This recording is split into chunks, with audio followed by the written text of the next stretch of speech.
In today's video, I'm going to teach you how to add logo in Framer. By the end, you'll have your logo neatly placed in your project and properly set up so it looks crisp on any screen. Start by opening your project in Framer and opening the Insert panel. You'll find it in the interface toolbar. It's the place where all components live. If you don't see it right away, look for the panel that lets you add elements to the canvas. Once it's open, move your cursor over the media section. This expands the media options, which is where the image block is located. If your panel is crowded, hovering helps reveal exactly what you need without clicking away from your canvas. Next, drag the image block from the Insert panel and drop it onto your canvas. Place it where your logo should live. Often that's in the header, navigation bar, or top left of your layout.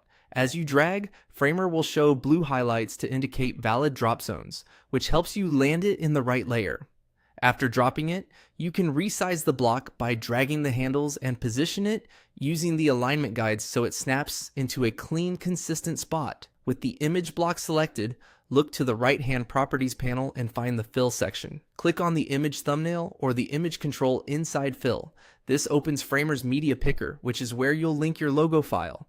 In the picker, choose Image to upload your logo from your computer. For best results, use an SVG for perfect sharpness at any size, or a high-quality PNG with a transparent background if you're using a bitmap.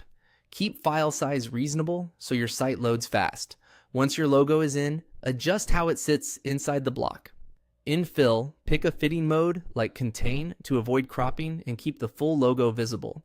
If the logo feels too large or too small, tweak the width or max width in the size controls until it matches your design.